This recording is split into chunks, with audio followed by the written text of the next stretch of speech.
So let's watch how a proper social democracy functions.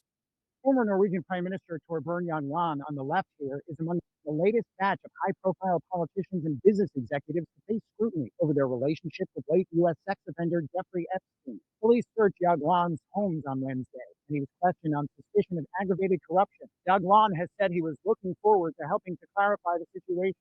Norway's parliament has announced a rare external inquiry into the foreign ministry's link to Epstein. And the World Economic Forum has also started an independent investigation of its Norwegian CEO. Wouldn't that be nice? Isn't this nice? Look how it's supposed to function.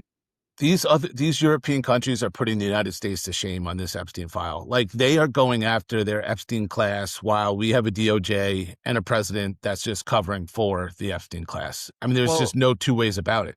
Well, let Trump and everybody on the right tell it, and Europe is in a fallen state of collapse.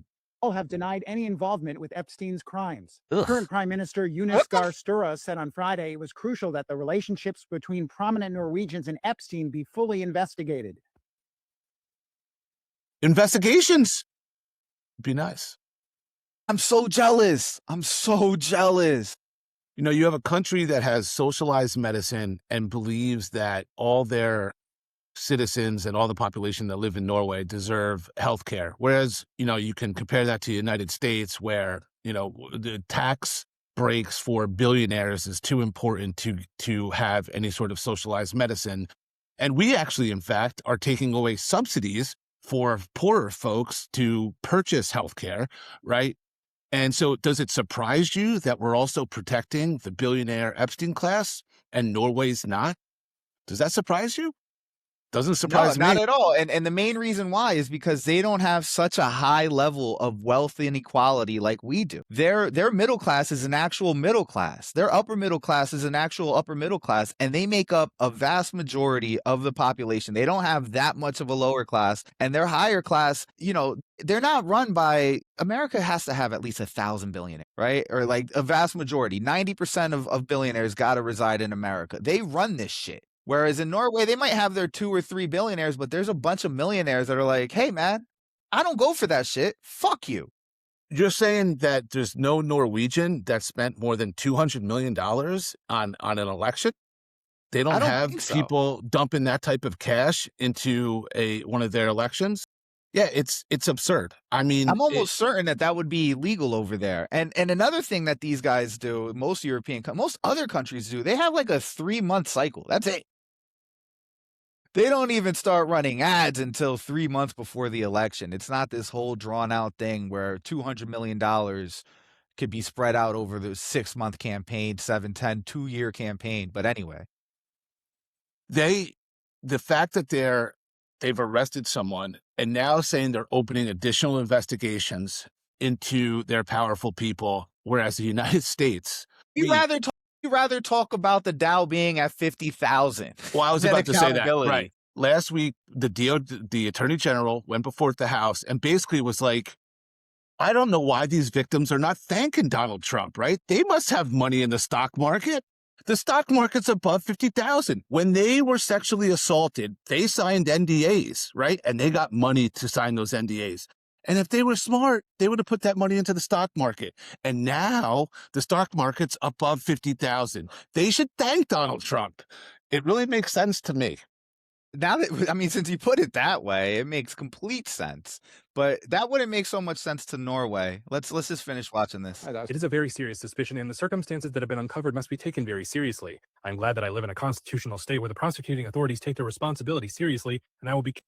I feel like he's talking about us. I feel like he's taking a jab at us. You know what Trump always says, like, we're respected all over the world again? It's obviously the opposite. Like, I know these other foreign leaders are laughing at the United States and shaking their head, quite frankly, right, about what's going on here. Has to be. I mean, I thought, like, I'd be glad to if I lived in a constitutional republic that took its constitution seriously. We can terminate the Constitution now, per all rules, articles, and regulations of it. Yep. Careful not to get involved because it is their responsibility. In the U.S., Goldman Sachs accepted the resignation of its chief legal officer, Kathy Rumler. Recent documents released by the U.S. Justice Department showed she accepted gifts from Epstein and advised him on how to address media inquiries regarding his crimes. Rumler is the most high-profile banking executive to depart after the release of the latest Epstein files. Meanwhile, Dubai port giant DP World. I didn't hear anything about an investigation. I mean, Goldman basically was like, you need to go. And so she basically fell on the sword. I mean, no investigation. I don't think anything that she did was illegal anyway, right? She was just giving legal advice to a client. But, again, that person that you're giving legal advice to is a registered sex offender. And so, I don't know, probably not the best look for Goldman Sachs. Yeah, no, 100%. But I mean, was that all there was, right? Like, Oh, there's I don't just, know. We don't you know. know, We don't know anything. we don't know anything. No investigations. Said on Friday its chairman and chief executive Sultan Ahmed bin Sulayem had resigned following mounting pressure over his alleged ties to Epstein. Members of Congress said bin Sulayem's name appeared in the recent release of Epstein files, prompting renewed questions over his past interactions with Epstein. Reuters was not able to independently verify the allegations in the files. Wonderful. So if you noticed, right, there's one country, Norway, that's actually doing an investigation. And then the other two countries and, UAE and us, we just have people voluntarily stepping down to avoid any more type of accountability is what it seems like. I mean, at the end of the day, it's encouraging to see that social democracies and countries still respect their constitution, will hold their leaders accountable when there's questionable activity going on. I would like for that to be us. Hopefully one day we could get to a place like that. I'm not delusional enough to think that we were ever a country like that, at least not in my lifetime. And so I would love for us to strive as a country and as a people to get to a point of accountability for our leaders, more importantly than anything else.